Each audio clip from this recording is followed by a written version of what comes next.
परम प्रेममय श्री श्री ठाकुर श्री पाद पद्म मोर अनंत कोटि भक्तिपूर्ण प्रणाम एवं समस्त को जो मैंने मोर वीडियोटी देखुंट शुणुंट समस्त को मोर भक्तिपूर्ण आंतरिक श्रद्धा और प्रणाम।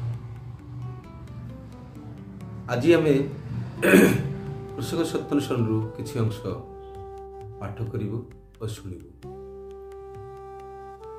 यही आलोचन आपण जापर साधन भजन उत्तम समय कौ समय आमर मन जिते दुर्बल हुए से आमर परिस्थितिटा कौन हुए और तार परिणाम कौन। मनीष कहीं कांदती तार गोटे कारण परम प्रेममय जुग अवतार सद्गुरु पुरुषोत्तम दीक्षा नहीं नाम जप कले आमर कौन हुए नाम ध्यान परायण चल कौन हुए से विषय एठी आज आम संक्षिप्त आलोचना तो पाठटी आरंभ करा जाओ। परम पूज्यपाद श्री श्री पितृदेव बसचंती तांको सामने बाणीटीए पाठ है। से बाणीटी होची दुर्बलता विरुद्ध दुर्बल हृदय प्रेम भक्ति स्थान नहीं परर दुर्दशा देखी परर मृत्यु देखी परर व्यथा देखी निजर दुर्दशा व्यथा व मृत्युर आशंका करी कांदी आकुल हवा भांगी पड़िबा ए सबु दुर्बलता। जो माने शक्तिमान से माने जहा करंतु से मान को नजर निराकरण दिगरे प्रेमर सहित ताहार ही उपाय चिंता कर। बुद्धदेवंकर जहा होइतिला सेया होची सबल हृदयर दृष्टांत।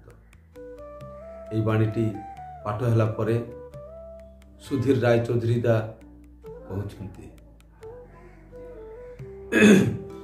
ଅନେକ କାହାର ଦୁଃଖ କଷ୍ଟ ଦେଖିଲେ ଆମ୍ଭେ ମାନେ ସ୍ୱାଭାବିକ ଭାବରେ ସମବେଦନା ପ୍ରକାଶ କରିଥାଉ। ମନ ଭାଙ୍ଗି ପଡ଼ିବା ଅର୍ଥ ଆମ୍ବୁଲାନ୍ସ ଠାବା। श्री श्री पितृदेव कहते जड़े कहीं जड़े कहार दुख कष्ट देखिले अनेक लोक मने मने भावती हाय रे मोर पुअर जदि एमिति अवस्था हुए बोले तो सबू शेष हो सबू सरी यही कथा कही कांदी पकांती एवं निजर पुअर ही देह खराब करिबारे तोली बसु। श्री श्री पुत्र आहरी कहते थरे मु पिला बेले मरिबार पर्याय पलई जाइथिली। सेठारे पावनारे गोटे नदी थिला ताहा ह्रदर रूप नहीं मु मोर दादा सहित स्नान करने जाइथिली। से ह्रदटी बेले बेले बहुत गभीर हो जाए ताकू ताकू माने बुड़ी जाती लोक मझे मझे एमती अवस्था हुए। दादा सहित गाधोली हठात गोटे बहु हठात अथई पानी रे मु बुड़ी गली। श्वास प्रश्वास बंद होता है, पानी पीउଥାଏ ଆଉ ଉଡ଼ୁଥାଏ। ଏତିକି ବେଳେ ପୁଣି ମନେ ହେଲା ଆମ୍ବ ପାଚିଛି, ମୁଁ ସେଇଟାକୁ ତୋଳିବାକୁ ପଡ଼ିବ। ସୁନ୍ଦର ସୁନ୍ଦର ପୋଷାକ ବିକ୍ରି କରିବା ପାଇଁ ଆସିଛନ୍ତି, ମୋତେ କିଣିବାର ଅଛି, ଜୀବନକୁ ଉପଭୋଗ କରିବାର ଅଛି। ଏମିତି ଭାବରେ ଯେତେବେଳେ ହାବୁଡୁବୁ ଖାଉଥାଏ, ବୁଡ଼ୁ ବୁଡ଼ୁ ହେଉଥାଏ, ସେତେବେଳେ ଦାଦାଙ୍କର ଦୃଷ୍ଟି ମୋ ଉପରକୁ ପଡ଼ିଲା ଏବଂ ମୋର ବାଳକୁ ଧରି ଟାଣି ଉଠାଇଲା।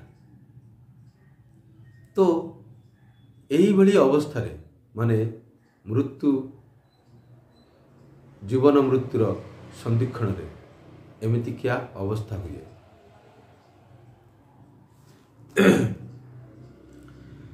ଯେତେବେଳେ ମୃତ୍ୟୁର ଏଇ ଯେଉଁ ସମୟଟା ଆସିଯାଏ, ସେତେବେଳେ ମୃତ୍ୟୁର ବିଭୀଷିକାରେ ଆସି ଆମର ଶାରୀରିକ ଯନ୍ତ୍ର ପ୍ରାପ୍ତ ହୁଏ। ଆଉ ଠିକ୍ ସେତେବେଳେ କେହି କେହି ପରିସ୍ରା କରିଦିଅନ୍ତି, ଝାଡ଼ା କରି ପକାନ୍ତି। ଏସବୁ ବେଶୀରଭାଗ ଡର ପାଇଁ, ଆମ ଭିତରେ ଭୟ ଯୋଗୁଁ ହୁଏ। ସୁଧୀର ରାୟ ଚୌଧୁରୀ ତା କହୁଛନ୍ତି, ବସ୍ ଏବଂ ଟ୍ରେନରେ ମଧ୍ୟ ଦୁର୍ଘଟଣା ଘଟେ ଏବଂ ମରିଯାଆନ୍ତି। ସେଗୁଡ଼ିକ ଶ୍ରୀ ଶ୍ରୀ ବର୍ଦା, ସେଗୁଡ଼ିକ ଗାଇଡିଂ କମ୍ପ୍ଲେକ୍ସରୁ ହିଁ ହୋଇଥାଏ।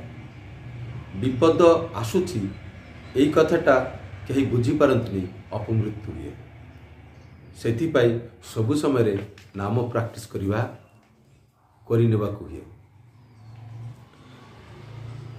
ଏଇ ନାମ ଆମର ସବୁ ସେଲ୍ମାନଙ୍କୁ କଣ୍ଟ୍ରୋଲ କରିନିଏ। ମଣିଷର ରିପୁଗୁଡ଼ିକ ରହିଥାଏ,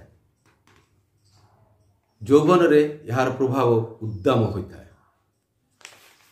ତେଣୁକରି ଯୌବନ କାଳ ସାଧନ ଭଜନର ପାଇଁ ଉତ୍ତମ ସମୟ, ଠିକ୍ ସମୟ।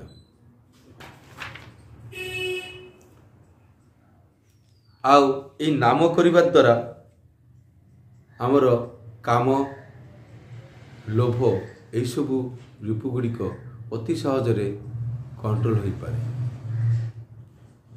ଏଇଟା ଅତି ବାସ୍ତବ କଥା। ଦୀକ୍ଷା ନେଇ ଯେଉଁମାନେ ନାମ କରନ୍ତି, ସେମାନେ ଏହାକୁ ବୁଝିପାରନ୍ତି। ନାମ କରିବାର ଗୋଟିଏ ୟୁଟିଲିଟି ଅଛି। ନାମ କରିବା ଦ୍ୱାରା ଶାରୀରିକ ମାନସିକ ଶକ୍ତିର ଉପରେ ଗୋଟିଏ ପ୍ରଭାବ ଅଛି, ତାହା କେବଳ କରିଲେ ହିଁ ବୁଝି ହୁଏ। ଯାମିନୀକାନ୍ତ ରାୟ ଚୌଧୁରୀ ତାଙ୍କ ଦିନଲିପିର 19/9/1972 ମସିହାର ଉଦ୍ଧୃତ କରାଯାଇଛି କଥାକୁ। ତ ଆମେ ଯେଉଁ ଆଲୋଚ୍ୟ ବିଷୟ କହୁଥିଲୁ ଯେ ମୃତ୍ୟୁ ସମୟରେ ଜୀବନ ମୃତ୍ୟୁର ସନ୍ଧିକ୍ଷଣରେ ମଣିଷର କି ପ୍ରକାର ଅବସ୍ଥା ହୁଏ।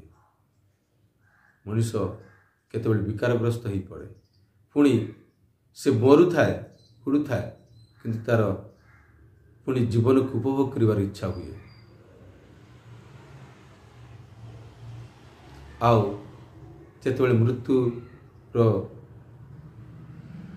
ମୃତ୍ୟୁର ଯେଉଁ ବିଭୀଷିକା ତାହା ଯେତେବେଳେ ଆସେ, ସେତେବେଳେ ଶାରୀରିକ ଯନ୍ତ୍ରଣା ଭୋଗୁ। ଆଉ ସେହି ସମୟରେ କ'ଣ ଅବସ୍ଥା ହୁଏ ନା, ଆମର କେତେବେଳେ କିଏ ପରିସ୍ରା କରିଦିଅନ୍ତି, ଆଉ କେତେବେଳେ କିଏ ଝାଡ଼ା ମଧ୍ୟ କରିଦିଅନ୍ତି। ଏଇଗୁଡ଼ିକ କ'ଣ ହୁଏ ନା, ଯେଉଁ ମୃତ୍ୟୁର ଯେଉଁ ବିଭୀଷିକାଟା ତାହା ଆମ ସାମ୍ନାରେ ସ୍ପଷ୍ଟ ହୋଇଯାଏ, ଆଉ ସେଥିରୁ ଡରିକି ଆମେ ଏମିତି କରିଥାଉ। ଯୌବନ ଯେଉଁ ସମୟଟା, ସେ ସମୟଟା ହେଉଛି ଉଦ୍ଦାମର ଭାବ। ଯାହା ଆମେ କରୁଛୁ ତାହାର ଚରମକୁ ଯିବାର ଗୋଟିଏ ଶକ୍ତି, ଆଉ ତାকে ଆମେ ଅନୁଭବ କରୁ ଯେ ଆମେ ଏହାକୁ କରିପାରିବୁ। ଉଦ୍ୟମ, ଉତ୍ସାହ ଆମ ଭିତରେ ଭରିଥାଏ। ତେଣୁ ଶାସ୍ତ୍ରରେ ମଧ୍ୟ ଅଛି 11-12 ବର୍ଷ ବୟସରୁ ଦୀକ୍ଷା ନେବା। ଆଉ ଦୀକ୍ଷା ନେଇକି ନାମଧାନ ପରାୟଣ ହେଇକି ଚାଲିଲେ आम भीतर जेते प्रकार असत शक्ति बा वृत्ति प्रवृत्ति द्वारा जो मन आकृष्ट हो अबाटर पड़े जाए विवेकर कथा को एड़े चले ये नाम ध्यान कले आमर समस्त सेल गुड़िक सतेज हो उठे एवं तद्वारा लोभ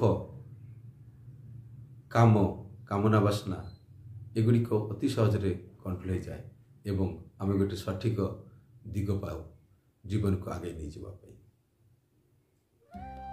तेणुक आउ ये जो बाटटा ये जो स्टेपटा एगुड़िक हूँ आमर जीवन मूर्त आदर्श को नहीं चलवा आउ मूर्त आदर्श अर्थ जहाँ भीतर धर्म प्रकाश पाए। तो आमे माने साधारणतः देखा जाए युवक युवती मान को दीक्षार कथाटा कहले केमती भाव केते प्रकार कथा कही पकती एबे आमर समय है एबे तो केवल दुनिया टी देखा शिखी आगे देखा विभिन्न प्रकार मंतव्य करती किंतु से बुझीपारती जापारती जे यार आवश्यकता आम जीवन में केते। आज यही पाठर आलोचना एतिक रहिला आशा करुछि आपण माने सब बुझीपारे आहरी आलोचना कले आहरी बहुत किछि करी हुए बहुत कथा मन पड़े। तो मु आउ विशेष गभीरता को जाऊनी समस्ते ज्ञानी गुणी बुझीपार्छन्ति तथापि भिडियोटी करिवार उद्देश्य यह है जो मैंने बुझीपारना पढ़ी पारना से मैंने समस्ते ये भिडियोटा को शुणिकी बुझिकी ठाकुर कथा को ग्रहण करें ठाकुर को जाना परम पूज्यवाद से आज जापर ये कहीकि आज भिडियो मोर आलोचना समाप्त कर समस्ते भलरे रहिबे शांति रे रहिबे ठाकुर को मुंडरे नहीं चलिबे यही ठाकुर को प्रार्थना भी करे आज पाई रही जय।